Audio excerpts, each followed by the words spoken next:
E aí, galera? Vamos lá agora com a primeira aula do grupo. Essa aula vai ser sobre CO2, né? A suplementação de CO2. Nessa aula de hoje, a gente vai falar sobre os benefícios de CO2, os métodos de como a gente consegue aplicar o CO2 no nosso ambiente e também seguros e precauções quando a gente vai aplicar CO2 no nosso espaço.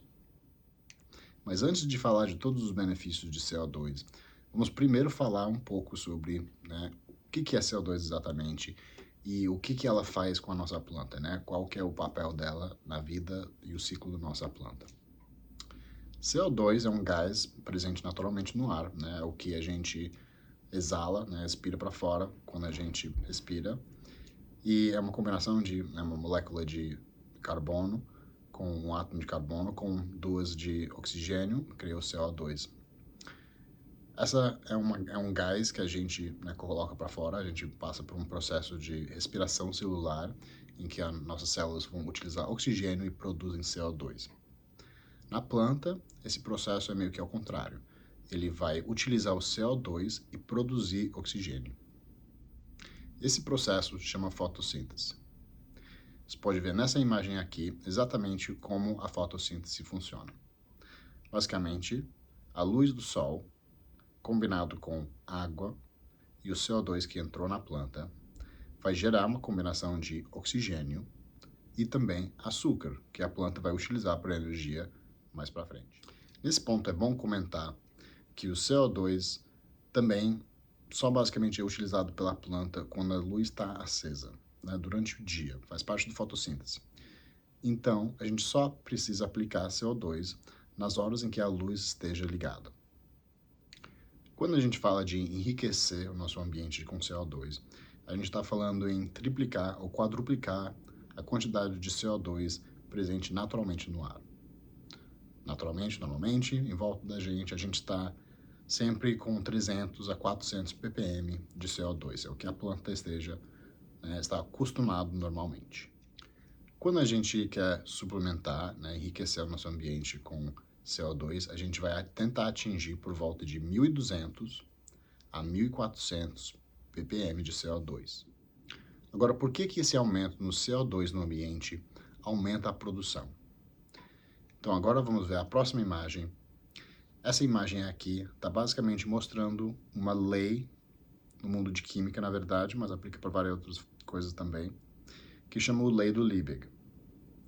Essa lei basicamente demonstra que, no nosso caso, com as nossas plantas, sempre vai existir um fator limitante que vai limitar a capacidade daquela planta aumentar a produção.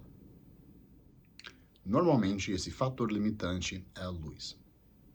Mas quando você conseguir aumentar a luz para que ela ultrapassa, e consegue passar de todos os outros fatores limitantes, você tem o próximo fator mais comum limitante, que é o CO2. Então, quando você ultrapassa um certo de limite, que a sua planta tolera de intensidade de luz, o ppfd, é importante para ela conseguir tolerar mais luz e aumentar a produção, você vai, em conjunto, aumentar a quantidade de CO2 no ambiente.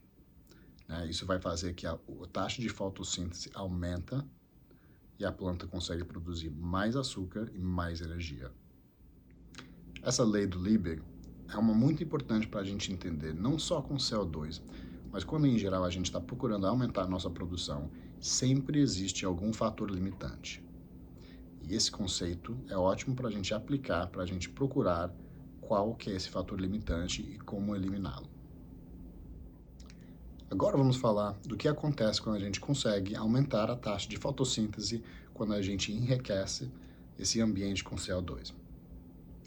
Nessa próxima imagem você vai ver que quando a planta esteja no nível ambiente normal, 300 a 400 ppm de CO2, ela atinge um certo limite na taxa de fotossíntese. Quando a gente suplementa CO2, você consegue ver que a produção da planta, a taxa de fotossíntese consegue aumentar até um certo ponto, por volta de 1.500 ppm, onde a planta não consegue usar mais CO2 e está no limite agora da capacidade de produção por conta do nível de CO2.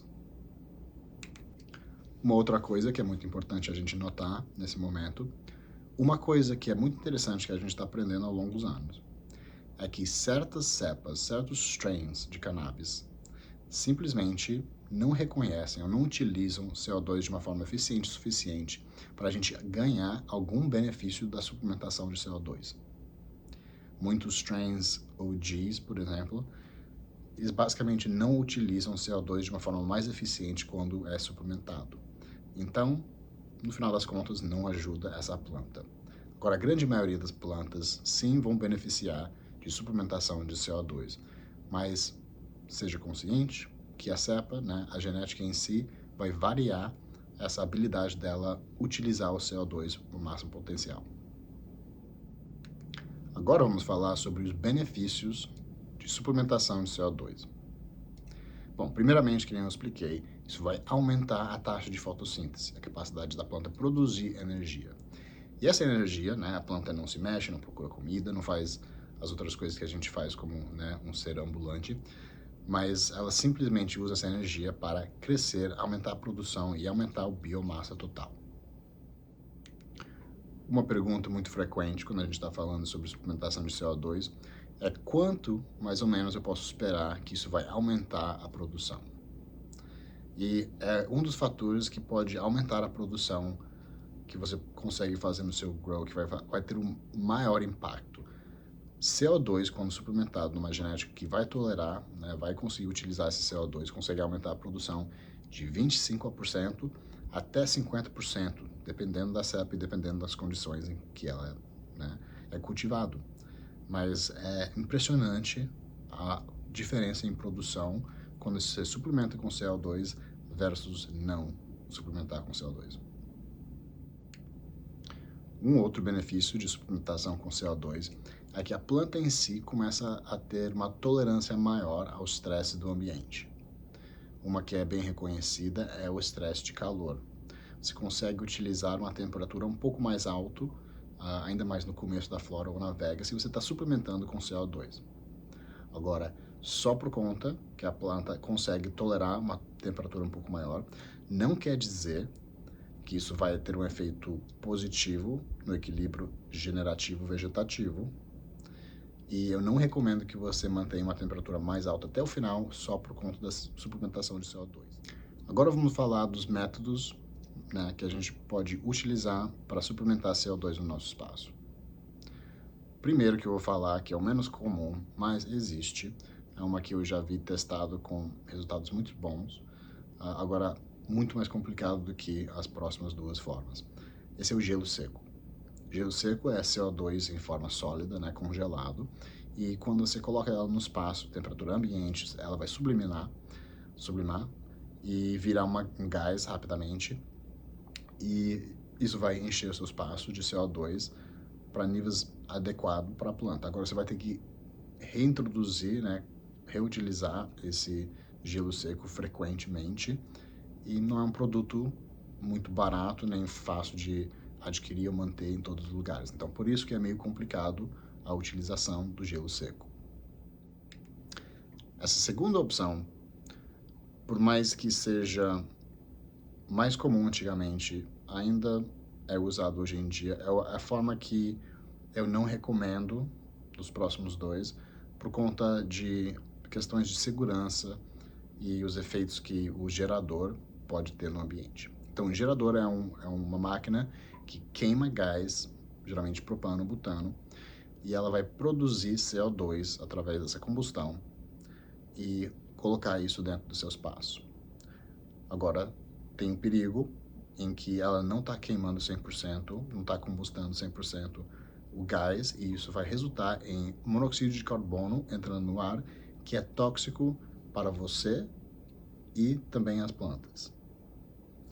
Então, por isso, eu não recomendo a utilização de gerador. O gerador não só tem essas questões de segurança, mas também elas vão esquentar o espaço, o que pode complicar as coisas ainda mais num lugar que nem o Brasil, onde a temperatura, né, frequentemente é mais alta do que os cultivadores gostariam. A maioria dos geradores são simplesmente uma máquina, que nem eu falei, que vai combustar queimar esse gás e produzir o CO2. Alguns têm controladores já montados como parte do sistema, outros têm que ser ligados a um controlador de CO2, que eu vou explicar mais em detalhe no próximo método. Agora, o método que eu mais recomendo quando a gente vai suplementar o CO2 é o uso de CO2 líquido em tanque, que a gente vai liberar através de um controlador e um regulador. Agora, o controlador não é 100% necessário. Eu vou explicar um processo mais para o final, em que você possa usar, né, um site que tem um calculador, que você pode utilizar para evitar a necessidade de utilizar um controlador. Mas, na minha experiência, o controlador é muito melhor, porque eu já fiz esses cálculos, utilizei meus grows antigamente, e sempre o que acabava acontecendo é que eu estava usando muito mais CO2 do que era necessário. Não era um nível perigoso, nem para mim, nem para as plantas, mas eu percebi que quando eu troquei para um controlador que estava medindo exatamente o quanto que estava na sala e soltando para manter aquela quantidade que eu estava procurando, o tanque começou a durar uns 50% ou mais de tempo antes que eu tive que ir lá reencher o tanque. Então isso queria dizer para mim que eu estava utilizando mais CO2 antes do que eu precisava. Isso era utilizando um calculador, que nem eu vou dar para vocês. Agora vamos primeiro ver como que a gente vai utilizar esse sistema com tanque, regulador e controlador. Depois eu explico como que a gente vai fazer se a gente não tiver o controlador. Primeiro, vamos falar sobre o controlador de CO2. Controlador, que nem você vê aqui nessa imagem, é um sistema, uma máquina, que vai ter um sensor, e esse sensor vai medir exatamente quanto de CO2 que tem no ar. Ele também vai estar ligado ao regulador e o tanque. E quando ele detectar que o nível caiu abaixo do que o nível que a gente quer, ele vai liberar CO2, vai abrir a válvula do regulador, soltar CO2 na sala até atingir o ponto que ela estava procurando, e aí vai fechar a válvula de novo. Dá para ver na tela que você consegue ver exatamente quanto de ppm que tem na sala. Uma outra coisa que é importante mencionar: se você está utilizando o tanque ao invés do gerador, você consegue ver essa luzinha aqui embaixo na direita, que chama Fuzzy Logic. Essa é o modo que você quer colocar o controlador para que seja usado com tanque líquido. Se você não utilizar esse setting, é basicamente programando o controlador para utilizar um gerador. O controlador vai ser ligado diretamente na parede, na tomada, e o regulador vai ser ligado no controlador. Agora vamos falar sobre o tanque e o regulador. Aqui agora nessa imagem você consegue ver o tanque, o regulador e os tubos necessários, né, para entregar esse CO2 para o local certo. E aqui nessa próxima foto você consegue ver exatamente como o regulador vai ser conectado ao tanque. Nesse regulador você consegue ver exatamente, e você consegue regular exatamente o fluxo de CO2 que vai sair do tanque. Eu por acaso tenho esse regulador aqui em casa comigo, uma das minhas antigas. Você consegue ver, né, aqui onde mede o fluxo de CO2 que está saindo do tanque, a pressão do tanque e quanto está saindo. Aqui, o ponto onde ela vai conectar ao tanque, a válvula que vai abrir e fechar, e a tomada que você vai colocar no controlador. Você também consegue colocar direto na parede com um timer, se você vai utilizar a forma calculando o fluxo de CO2. Nessa próxima imagem, você vai ver, né, basicamente como que a gente vai montar esse sistema dentro da nossa sala. O importante é entender que esse CO2 tem que ser distribuído na sala inteira de uma forma uniforme. A copa, né, as folhas da planta, são os alvos principal para esse CO2 atingir. Então, se a gente está aplicando CO2, a gente quer ter certeza que tem um movimento de ar suficiente utilizando ventilador dentro da sala para que o CO2 está sempre atingindo os tomatas na folha. Na minha experiência, esse movimento de ar e distribuição de ar é mais importante do que necessariamente ter vários pontos onde o tubo sai perto da planta.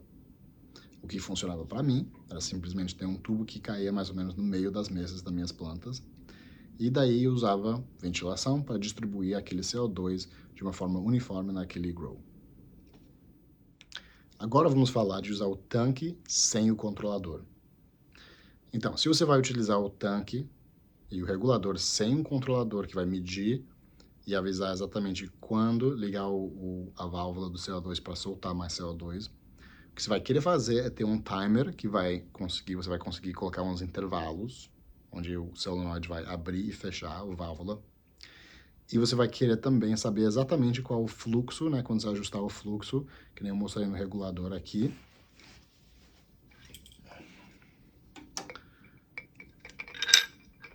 Você tem uma habilidade de controlar o fluxo aqui. Ele gira e você consegue ver nesse tubo exatamente qual que é o fluxo. Então você vai querer, né, controlar o CO2 através dos intervalos do timer e o fluxo que está saindo do tanque. As informações que você vai precisar para poder fazer esse cálculo vai ser a área, né, o espaço que existe dentro do seu cultivo e, né, a forma que você vai utilizar esse CO2 nesse espaço. Agora, se você estiver interessado em utilizar a fórmula e você não tem interesse em utilizar um controlador ou não tem habilidade, né, o acesso a um controlador, segue agora, né, essa imagem, vai para o site, coloca todas as informações que ele vai pedir, basicamente o espaço, né, o tamanho do seu grow e o método que você vai utilizar para suplementar esse CO2.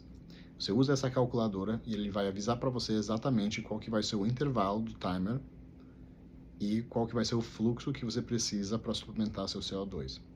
Então, por mais que você não vai precisar de um controlador para medir e, né, avisar exatamente para a válvula exatamente quando ligar e soltar CO2 para manter aquele nível, você vai utilizar um timer, que você vai colocar os intervalos do timer baseado na calculadora, e você vai colocar o fluxo no tanque baseado na calculadora. O fluxo do tanque você vai determinar no regulador. Vou te mostrar. Aqui no regulador você consegue ver que a gente consegue ajustar aqui o fluxo de CO2 que vai sair do tanque. Isso em conjunto com o nosso timer e os intervalos, a gente vai controlar a quantidade de CO2 no espaço. Agora vamos falar de precauções. CO2 é um gás extremamente denso e pesado, e ela consegue ocupar espaços e excluir o oxigênio. Então, se você não calcular da forma correta, né, por exemplo, quantidade de CO2, se você utilizar um tanque grande demais para o seu espaço e você não prestar muita atenção no fluxo, você consegue aumentar até um nível que seja perigoso para você. Agora, eu nunca vi isso acontecer dentro de um home grow. É extremamente difícil. Mesmo se vai vazar o tanque inteiro dentro de um espaço, que nem uma barraca, é muito difícil que você vai se fechar dentro daquela barraca até um ponto que você vai sofrer algum problema com aquele CO2. É possível que isso pode ocorrer, né, num espaço maior, né, um grow comercial, mas no home grow eu duvido muito que isso seja possível, desde que a pessoa não esteja exagerando completamente na forma que está tentando suplementar o CO2 dentro do espaço. Mas também, para você saber, tem uma diferença muito grande entre o nível em que você vai suplementar para sua planta e o que seria perigoso para você. Vários milhares de ppm, acima de 10.000 ppm, para você ainda passar várias horas dentro daquele espaço e sofrer algum problema. Então, mais uma vez, por mais que existe um risco, e deveria, com certeza, prestar atenção com isso, é muito difícil você sofrer um acidente grande num grow pequeno. Agora, para finalizar, vamos falar sobre umas outras questões que são muito importantes a gente avaliar quando a gente vai começar a suplementar o CO2. Que nem a gente estava falando, né, lá atrás sobre as leis do Liebig. Quando a gente aumenta o CO2 no nosso espaço, a gente tem que estar preparado para talvez aumentar outras coisas para poder acompanhar essa nova taxa de fotossíntese da nossa planta. Isso quer dizer nível de fertilizante, a intensidade da iluminação, ventilação, rega, basicamente todos os outros fatores, né, que a gente vai ter com a nossa planta, a gente vai ter que prestar atenção, porque a gente está mudando uma dinâmica muito grande no nosso espaço e vai ter outros efeitos, né, com a planta. Então, valeu, galera. Adorei fazer essa aula aqui para vocês. Mês que vem tem mais.